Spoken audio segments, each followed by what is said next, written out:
नमस्कार and welcome back. Mumbai में एक कंसेंसस अभी साइन हुआ जहां पे मोदी जी ने कनेक्ट किया भारत की हार्ड पावर को। हमने मैक्रोन को बुलाकर अपना डीएनए जो है, जो पॉलिटिकल डीएनए को पूरा चेंज कर दिया है, क्योंकि मैक्रोन ने हमें एयरबस की मैन्युफैक्चरिंग दे दी।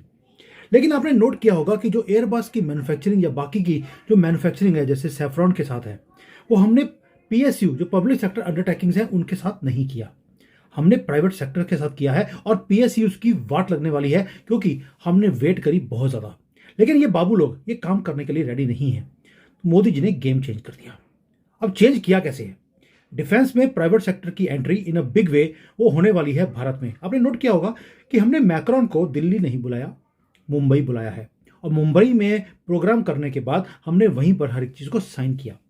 अब वॉशिंगटन को भूल जाइए, अब वो मॉस्को को भूल जाइए। बहुत इंपॉर्टेंट मीटिंग नेशनल सिक्योरिटी को कवर करने के लिए हमने करी मुंबई में। प्रेसिडेंट मैक्रोन को वहां पे बुलाया गया, मोदी जी मिले। वहां पे सिर्फ शेक हैंड नहीं हुआ है दोस्तों, एमओयू साइन नहीं हुआ है। अब फंडामेंटली हमने ऑल्टर कर दिया हर चीज को। अब मुंबई का कंसेंसस का मतलब है जो final nail in the coffin of India Reliance था। रिलायंस इंडिया वाला नहीं, जो हम इंटरनेशनली कभी रशिया के ऊपर, कभी अमेरिका के ऊपर, हम इनके ऊपर रिलाई करते थे कि उनका हार्डवेयर आएगा तो हमारी कंट्री चलेगी। 50 साल तक हम मॉस्को के ऊपर डिपेंडेंट रहे। लेकिन दुनिया चेंज हो चुकी है, रशिया वो नहीं रहा जो पहले था। सैंक्शंस हैं, सप्लाई चेन्स टूटे पड़े हैं, वो खुद अपने वेपन्स बनाने की भी उनमें क्षमता नहीं है क्योंकि युद्ध चल रहा है वहां पर रशिया के साथ। अब रशिया, भारत को भी एक नया स्ट्रेटेजिक पार्टनर चाहिए था। अब पार्टनर जिसके पास डीप टेक्नोलॉजी हो, जिसके पास यूनाइटेड नेशंस की वीटो पावर हो, और मोस्ट इंपॉर्टेंटली वो पार्टनर जो अमेरिका के दबाव के नीचे बैठकर जियोपॉलिटिकल डैमेज ना करे हमारा। इसलिए फ्रांस ये सारे बॉक्सेस को वो टिक करते हैं। अगर हम फ्रांस को देखें और थोड़ा बात करेंगे कि हुआ क्या मुंबई के अंदर। दोस्तों, हम कोई ऑफ द शेल्फ कोई सामान नहीं खरीद रहे, कोई इक्विपमेंट नहीं खरीद रहे। हम ट्रांसफॉर्म कर रहे हैं अपनी एबिलिटी को कि वे किस तरह से अपने आप को अपग्रेड किया जाए ताकि हम अपने दुश्मन को हम मात दे सकें। वडोदरा के अंदर टाटा एडवांस सिस्टम ने एयरबस के साथ इनॉग्रेट किया है फाइनल असेंबली लाइन। हमने इनॉग्रेट कर दी जहां पर H-125 हेलीकॉप्टर्स हम भारत में बनाएंगे। ये हिस्टोरिकल है और पहली बार है एक प्राइवेट सेक्टर कंपनी, वो भी भारत की, वो प्रोड्यूस करेगी मिलिट्री ग्रेड का हेलीकॉप्टर। क्योंकि अभी तक हम जो ये स्लो एंड स्टडी, वैसे बोलते हैं slow and study win the race, लेकिन डिफेंस के अंदर आप स्लो नहीं चल सकते। जो हमारे कंट्री की जो स्टेट ओन्ड इनएफिशिएंसी है उसको हम ढोते रहे, उसको मोदी जी ने खत्म कर दिया। प्राइवेट सेक्टर को डिफेंस के अंदर हमने एंटर करवाने दिया। और हेलीकॉप्टर क्रूशियल है। जो हाई एल्टीट्यूड के जो जो एरियाज होते हैं वहां पर आपको सप्लाई चेन्स देनी होती हैं अपने ट्रूप्स को। आपको मालूम है हमारा वहां पे बॉर्डर लगता है जहां पे विंटर रहती है पूरा साल चाइना के बॉर्डर के साथ। अब इसलिए अब हम कहते हैं कि यार हमें असेंबली लाइन नहीं चाहिए। जो सारे पार्ट्स आएंगे यूरोप से, हम यहाँ पर लोकली उसको असेंबल करेंगे। No, we want to make components in India. और वो सारी टेक्नोलॉजी हमें दे दी गई है। यानी कि इसके साथ साथ जो पूरा इकोसिस्टम चाहिए उस चीज़ों को बनाने के लिए वो हमने भारत में लगाना शुरू कर दिया। जो ये तो है एक सिर्फ हेलीकॉप्टर, लेकिन हेलीकॉप्टर के साथ या जो राफेल्स हैं उसके साथ मिसाइल्स लगती हैं। अब मिसाइल्स का भी एक एग्रीमेंट हो गया। सेफ्रॉन है उसका भारत इलेक्ट्रिक लिमिटेड के साथ एक जॉइंट वेंचर अनाउंस हो गया, जहां पर जो हैमर मिसाइल्स हैं वो राइट नाउ अब भारत में बनेगी। हमें फ्रांस से लेने की जरूरत नहीं है। अब हैमर ही क्यों? हैमर का नाम मतलब ये नहीं है कि हथौड़ा मारा और काम हो गया। यस, ये हथौड़ा जो है ये बंकर्स के नीचे तक जाके उसको ध्वस्त करता है। हमें प्रिसीशन वेपन्स चाहिए क्योंकि हमें मालूम है कि पाकिस्तान की जो न्यूक्लियर एसेट्स हैं वो सारी नीचे बंकर्स में है। वैसे भी आसिम मुनीर जब भी कभी हम युद्ध करते हैं उसके साथ या कुछ कुछ भी अपना ऑपरेशन करते हैं वो बुरका डाल के बंकर में जाके बैठ जाता है। हमने बोला यार अब बंकर बस्टर भी ले ली जाए, इसलिए हमने वेपन्स ले लिए। ये डिजाइन है जो फ्रांस में होगा, लेकिन ये बनाया जाएगा भारत के अंदर। और हमें मालूम है कि जो डिफिकल्ट टेरेन्स है जैसे हिमालयाज है या बंकर्स हैं उसको खत्म करना है अगर हमें, या उसको डिस्ट्रॉय करना है, उसके लिए हमें राफेल्स के साथ साथ हमें ये मिसाइल्स चाहिए थी। Now we are going to build them in India. पहले क्या था, हम ऑर्डर करते थे 100, 200, 500, इससे ज़्यादा क्या करेंगे। लेकिन अब जब भारत में बनेगा हम लगे 1,00,000, 2,00,000 बना दो यार, एक बार में सैपा मुकाओ पाकिस्तान का। ये जो LSE है या LOC है उसके ऊपर कभी भी अगर युद्ध होता है तो हमें एम्यूनिशन चाहिए अनलिमिटेड। बस दागते रहो उनके ऊपर। इसलिए इंडिजिनियसली हमें ये स्टॉक करना भी पड़ेगा और बनाना भी पड़ेगा। इसी को ट्रू सॉवरेनिटी बोलते हैं। इसलिए हमने क्या बोल दिया, भैया यहीं पे बनाओ और यहीं पे हम खरीदेंगे। ये तो हो गया दो चीज़ें, हेलीकॉप्टर और साफरान। एयरबस आ रहा है यहाँ पे भारत में, वो बना रहे हैं हम लोग। साथ में अब थोड़ा सा नेवी के ऊपर चलते हैं। नेवी में भी हमने INS विक्रांत, हमारा प्राइड है, हमने खुद अपनी टेक्नोलॉजी से एयरक्राफ्ट कैरियर को बनाया। लेकिन अगर एयरक्राफ्ट कैरियर में अगर जेट इंजन नहीं है या जेट्स नहीं है तो यूजलेस है।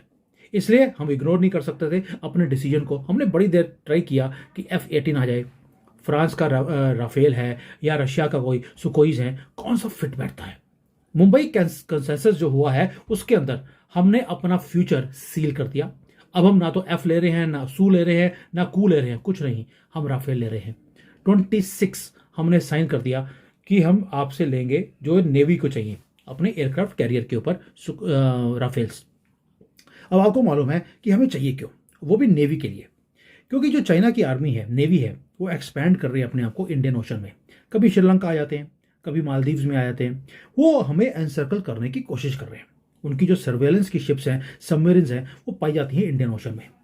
अगर विक्रांत जो हमारा एयरक्राफ्ट कैरियर है, इसके साथ हम राफेल्स को साथ में डाल दें तो होगा क्या, अल्टीमेट डेटरेंट हमारे पास आ जाएगा। दूसरा, इंडियन ओशन के अंदर जो ये नो गो जोन है वो हम अब बना सकते हैं चाइना के लिए। तो जो फ्रेंच के जेट्स हैं वो बैटल प्रूवन है, हमने उनको ओके कर दिया। और साथ में ये भी बोल दिया कि भाई इसकी जो लॉजिस्टिक्स है, सब कुछ है, वो भारत में बनेगी। अब आगे जाकर हम मैन्युफैक्चरिंग भी भारत में करने वाले हैं। बहुत ही स्मार्ट चॉइस भारत ने करी है, क्योंकि ये लीथल चॉइस है। नाउ जियोपॉलिटिकली ये मैटर क्यों करता है यार। अगर हमने फ्रांस से ले लिया, आप बोलेंगे यार है तो फ्रांस का, हमारी टेक्नोलॉजी तो है नहीं, बट वाई फ्रांस। उसका रीजन है कि हमने बहुत चीजें हैं जो सोचकर हमने ये एग्रीमेंट किया है। अब बताते थोड़ा डीपली कि why France and what is the France option and what is my opinion for France.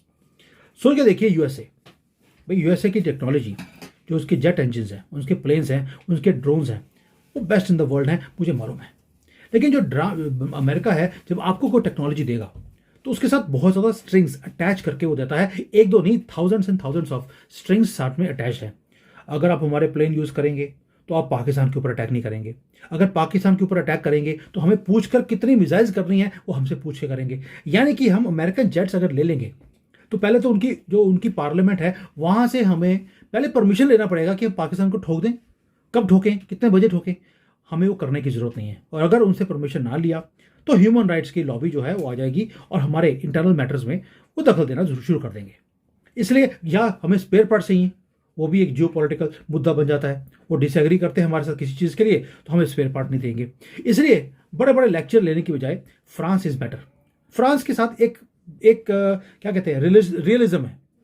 वो ना तो लेक्चर देते हैं, ना हम अगर रशिया से तेल ले रहे हैं उसके ऊपर को लेक्चर देते हैं।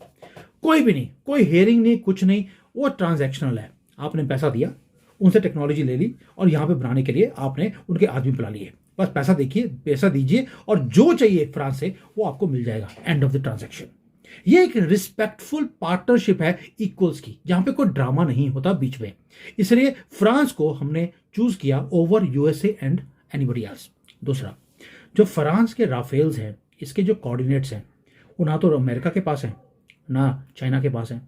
तो चाइना इसलिए बुखलाया हुआ है कि यार ये राफेल के ऊपर, इसलिए बार बार राहुल गांधी को बोलते हैं कि आप पहले पता करो कि इसके अंदर कौन से आपने डायनामिक्स लगाए हैं, कौन सी मिसाइल सिस्टम्स हैं, कौन से डिफेंस सिस्टम्स हैं, ताकि वो जाकर चाइनीज़ की एम्बेसी में जाकर उनको बता दे।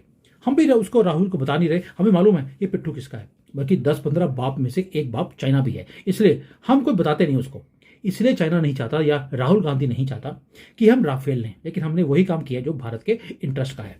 अब जब चाइना का नाम ही आ गया तो थोड़ा सा हम चाइना की बात करते हैं कि राफेल क्यों, और ये इतनी बड़ी एग्रीमेंट्स जो भारत में बनाने की हम कर रहे हैं वो क्यों कर रहे हैं। उसका रीज़न है कि चाइना रिस्पेक्ट करता है हार्ड पावर को। अगर आप डिप्लोमेटिक स्टेटमेंट्स देंगे, उसके सिर के ऊपर जूं भी रेखती नहीं है। इसलिए हमने क्या किया, 5th जनरेशन का फाइटर जेट्स हैं, भारत में बनेगा। और जब ये भारत में उड़ने शुरू होंगे, बनने शुरू होंगे, वो भी फ्रांस जैसी कंट्री जो वेस्टर्न टेक्नोलॉजी है, जो सुपीरियर है चाइनीज़ टेक्नोलॉजी से, जब वो भारत में बनेगा। आपको याद होगा कि जब राफेल भी हमने लिए थे पहली बार, उन्हें मालूम था चाइनीज़ को कि जेट 20 से बेटर है। इसलिए हल्ला करना शुरू कर दिया था राहुल गांधी के थ्रू कि जी मोदी ने धांधली कर दी, हमें लेना नहीं चाहिए था, हम लेके क्या करेंगे। अब वही काम दोबारा से हो रहा है। हमने जो राफेल्स की डील करी है दोबारा से, क्योंकि इनके फाइटर प्लेन से वो बेटर हैं, और ये जो अलायंस है ये तंग कर रही है चाइना को। ये जो क्वालिटेटिव एक सुपीरियॉरिटी हमने अपने कंट्री में ले ली, जो एलएसी और एलओसी दोनों को काउंटर करती है, इसी के कारण जो बीजिंग है आपको रिस्पेक्ट ज़्यादा करेगा। और गलवान नंबर 2 अब होने की उम्मीद नहीं है। अगर होगी तो पाकिस्तान को, बांग्लादेश को यूज़ किया जाएगा आपको तंग करने के लिए। वो खुद आपको तंग नहीं करेगा, क्योंकि ये सिर्फ दो ही चीज़ों के सामने नाचते हैं, एक पावर के सामने और दूसरा पैसों के सामने। पावर हमने दिखा दी अपनी, पैसे हम फेंक रहे हैं, ये नाच रहे हैं आज की डेट में। आपने देखिए कोई भी उल्टी सीधी स्टेटमेंट अब भारत के खिलाफ नहीं आनी शुरू हुई। इन्होंने अपनी फॉरेन पॉलिसी को भारत की फॉरेन पॉलिसी के साथ अलाइन कर लिया है। अब ये हो गया, चाइना को काउंटर कर लिया हमने, फ्रांस से टेक्नोलॉजी ले ली, तो यार अमेरिका का क्या होगा। थोड़ा अमेरिका के बारे में बात करते हैं कि ये एक लीवरेज है अमेरिका के ऊपर। यूएसए क्या चाहता है, एक ही चीज़ कि भाई वो भारत को यूज़ करना चाहता है चाइना के अगेंस्ट, ये हमें मालूम है। इसलिए वो हमें अपना जो एक्सपेंसिव अमेरिका का जो हार्डवेयर है वो हमें बेचना चाहते हैं, साथ में हमें यूज़ भी करना चाहते हैं चाइना के खिलाफ। लेकिन हमने क्या किया, हमें मालूम है ये हमें यूज़ करना चाहते हैं। हमने फ्रांस के साथ हमने एक डील कर ली, यानी कि आप हमें पुश करते हैं अगर टैरिफ के ऊपर, तो हमारे पास भी चॉइसेस हैं, हम किसी और से ले सकते हैं। इसलिए अगर आपने प्रेशराइज करने की कोशिश करी कि हम अपने रिलेशन को रशिया से तोड़ दें, हम फ्रांस की तरफ चले गए। अमेरिका को यह लगता था कि अगर वो प्रेशराइज करेगा तो हम उनके F-35 ले लेंगे, वो फोर्स करेंगे हमें उनकी टेक्नोलॉजी, अमेरिका की टेक्नोलॉजी लेने के लिए। हमने क्या किया, हमने कुछ भी नहीं किया। ना तो हम भीख मांगते हैं पाकिस्तान की तरह, और इंटरनेशनल आर्म्स की मार्केट में जो हमें टेक्नोलॉजी देगा हम उससे काम करेंगे। अब हम ऐसा कस्टमर है जिसके पास ऑप्शंस हैं और हमारा अपना ओपिनियन हम यूज़ करते हैं। इसलिए ना तो हम अमेरिका की परवाह करते हैं, ना ये परवाह करते हैं उसके पास वीटो पावर है। और भाड़ में जाए यार, मोदी जी बोलते हैं ट्रम्प को, भाड़ में जा, हमारे पास बहुत ज़्यादा और ऑप्शंस हैं। अभी तो रशिया हमें टेक्नोलॉजी देने को तैयार है, जापान ने भी बोल दिया जो क्रिटिकल टेक्नोलॉजीज हैं वो हमें देने को तैयार है। उन्होंने अपना कॉन्स्टिट्यूशन तक चेंज कर दिया है इस काम के लिए। इसलिए हम किसी के ऊपर रिलाई नहीं कर रहे। अब फ्रांस ने स्टेप इन किया, बहुत ज़्यादा पुश किया टेक्नोलॉजीज को हमें देने के लिए, कंसिस्टेंटली उसने बैक किया हमें टेररिज्म के ऊपर यूनाइटेड नेशंस में। इसलिए जब उन्होंने बिड किया कि भाई हम आपको टेक्नोलॉजी देना चाहते हैं, हमने भी एक न्यूक्लियर आर्म्ड वीटो पावर को, जो कि यूरोप का एक प्राइसलेस पार्टनर है, हमने उसको रेड कार्पेट दे दिया। अब मुंबई कॉन्सेंसस के ऊपर बात करते हैं थोड़ा सा। ये हमारा जो इंटरनल इकोसिस्टम है उसको ये इम्पैक्ट कैसे करेगा। आपने प्राइवेट सेक्टर को लेके आगे, आपने वहां पर क्या किया, आपने टाटा जैसी कंपनी को लेके आए आगे। अब उससे होगा क्या, जो पुराना जो डिफेंस बिजनेस है, जो जिसको कहते हैं कि पुराना तरीका, जैसे डीआरडीओ है, ऑर्डिनेंस फैक्ट्रीज हैं, वो प्रॉमिस करती हैं लेकिन डिलीवर नहीं कर पाती। डिलेज हैं कितने, सिर्फ 30 साल 40 साल का डिले होता है कोई भी चीज़ के लिए। इसलिए प्राइवेट सेक्टर को जब हमने इस मेमोरेंडम के अंदर टाटा को, महिंद्रा को, एलएनटी को हम लेकर आए, तो होगा क्या, अब ये पार्टनरशिप्स करी हैं ग्लोबल जायंट्स के साथ, जैसे सैफरान है, एयरबस है। ये छोटी कंपनियां नहीं हैं, ये लीड करती हैं बेस्ट प्रैक्टिसेस को और हम उनसे सीखने वाले हैं। हम अडॉप्ट करेंगे अब क्या, एडवांस्ड मैन्युफैक्चरिंग के टेक्निक्स, एक नया इकोसिस्टम जो हाईटेक वेंडर्स भारत में क्रिएट होने वाले हैं। जो छोटी छोटी कंपनी है जिसको हम एमएसएमई बोलते हैं, उनको ये जो नट बोल्ट बनाते हैं हम लोग मशीनों के लिए, वो बनाने की जरूरत नहीं है। अब हमें क्या करना है, टाटा को पार्ट्स चाहिए अपने हेलीकॉप्टर को बनाने के लिए। टाटा सारे पार्ट्स नहीं बना सकता, उसको लोकली सोर्स करने पड़ेंगे। अब अपनी कंपनीज को अपग्रेड करना पड़ेगा, एडवांस मशीन्स अब लगानी पड़ेंगी, यानी कि जो हमारा इंडस्ट्रियल फ्लोर है पूरे कंट्री का वो अपग्रेड होने वाला है। मेक इन इंडिया अब स्लोगन नहीं रहेगा, अब वो आग उगलेगा पूरे दुनिया में। और मुंबई कंसेंसस भारत की जो मार्केट है उसको और मैच्योर करने में या एक ग्रेट पावर बनाने में हमारी हेल्प करेगा। दोस्तों, ग्रेट पावर आप तब तक नहीं बन सकते जब तक कि आप हर एक चीज़ को सोर्स अपने कंट्री में नहीं करते, तभी आप सिक्योर रह सकते हैं। हमें डाइवर्सिफाई भी करना पड़ेगा, हमें एक्सपैंड भी करना पड़ेगा, अपग्रेड भी करना पड़ेगा। इसलिए फ्रांस की टेक्नोलॉजी हमें बैलेंस देती है, वो सारी चीज़ों को, हमारी कंट्री को अपग्रेड भी करती है, चाइना के एग्रेशन को हम बैलेंस भी कर सकते हैं और अमेरिका के प्रेशर को भी हम मैनेज कर सकते हैं। मास्टर क्लास है पॉलिटिक्स के अंदर जो मोदी जी ने किया है मुंबई में। और फ्रांस वाले हैं यूरोपियंस, जो पहले ये फ्रांस वाले भी हमें लेक्चर देते थे, इसलिए हमने दिल्ली में बुलाना बंद कर दिया। मुंबई बुलाते हैं, बिजनेस करते हैं, लात मार के वापस भेजते हैं। ये हालत है हमारी। पार्टनरशिप भी कर रहे हैं, वो भी अपने टर्म्स पे। इसलिए ना, ये तो हो गया भारत, चाइना, अमेरिका। अब इस सारे सिनेरियो में फ्रांस का फायदा क्या है? मैक्रोन वहां से भाग के भारत क्यों आया है? उसका रीजन है मैसिव मार्केट। डिफेंस इंडस्ट्री में जितने ऑर्डर हम कर रहे हैं, 175 प्लेन्स, 170 या 175 प्लेन्स हमने राफेल के एक झटके में दे दिए। उधर से यूएई है, वो 80 प्लेन ले रहा है, 20-25 इंडोनेशिया ले रहा है, और हम एमआरओ भारत में बना रहे हैं। राफेल दुनिया भर में जहां पर भी बिक रहा है उसकी मेंटेनेंस और ऑपरेशन हम करेंगे। अब आप सोच के देखिए, जब उनके सारी की सारी इंडस्ट्री के प्लेन्स हमारे पास यहाँ पर मेंटेनेंस के लिए आएंगे, उसके स्पेयर पार्ट हमारे पास पड़े होंगे, यानी कि अब हमें स्पेयर पार्ट खरीदने की जरूरत नहीं है। राफेल वाला जो है डसॉल्ट, वो हमें अपने स्पेयर पार्ट्स हमारे भारत में रखेगा। इसको बोलते हैं पार्टनरशिप ऑफ म्यूचुअल नेसेसिटी, जहां पर शेयर्ड आइडियोलॉजी हो, सेंटिमेंटल हिस्ट्री हो और कोल्ड हार्ड नेसेसिटी हो। हमें जरूरत है टेक्नोलॉजी की और एक रिलायबल पार्टनर की। उन्हें चाहिए था एक अलायंस जहां पर वो एट स्केल वो चीज़ों को बना सके और फास्ट बना सके। इंजीनियर्स हमारे पास हैं, सब कुछ हमारे पास है, मार्केट हमारे आसपास भी है। और जिस दिन हमने 170 प्लेन्स का ऑर्डर दिया, यूएई ने उसके बाद 80 का दे दिया कि अगर भारत ने दिया है, that means this plane is very good. Message from Mumbai to the world is very clear कि आपके प्रेशर के नीचे हम काम नहीं करेंगे, ना ही हम किसी के कैंप को हम ज्वाइन करना चाहते हैं। हमारा कैंप है, हमारा खुद का कैंप, जिसका नाम है भारत। जिसने आके ज्वाइन करना कर लीजिए, वरना भाड़ में जाओ। दोस्तों, we are not a neutral country any more. हम इंडिपेंडेंट हैं। मल्टीपोलर वर्ल्ड के अंदर हम हर कंट्री के साथ एंगेज कर रहे हैं। We are the only country पूरे दुनिया में जो हर कंट्री के साथ एंगेज कर रही है, हर कंट्री के साथ एग्रीमेंट्स कर रही है। और जो ये फ्रेंच कनेक्शन है, ये अब दुनिया को थोड़ा सा जो बोलते हैं कि हिला के रखेगा। क्यों? क्योंकि ये कनेक्शन के साथ जो हमारी हार्ड पावर है वो और ज़्यादा हार्ड बनने वाली है। और हमें पुश अराउंड जो करता था कभी अमेरिका कभी चाइना, अभी हमें पुश अराउंड कर नहीं सकते। फ्रांस का यहाँ पे आना, इसका मतलब है कि आगे जाके जो बाकी की जो डिफेंस की जो कंपनीज हैं बड़ी बड़ी, वो भी भारत में आने वाली हैं। ये पूरा इकोसिस्टम भारत में बनने वाला है। और मोदी जी कई सिटीज़ के क्लस्टर्स को तैयार कर रहे हैं उन पार्ट्स को यहाँ पे बनाने के लिए, ताकि पूरे पार्ट्स भारत में बने, यहीं पे बनेंगे, यहीं पर असेंबल होंगे और यहीं से उड़ेंगे भी। And this is what this Mumbai memorandum is all about. ये मुंबई कंसेंसस, जिसका नाम मैंने दिया मुंबई कंसेंसस। मैक्रोन वहाँ पे जो भागते हुए फिर रहे थे सड़कों के ऊपर, आपने वो वीडियोज़ देखी होंगी। याद कीजिए कांग्रेस का टाइम, जहाँ पर आप घर से बाहर निकलते थे, आपको ये नहीं पता था कि रात को आप वापस पहुँचेंगे या नहीं पहुँचेंगे। और यहाँ पर प्रेसिडेंट फ्रांस का आता है, सड़कों पे जॉगिंग करता है, सिक्योरिटी गार्ड भी साथ में नहीं होता। ये फ़र्क है 2014 से पहले और 2014 के बाद।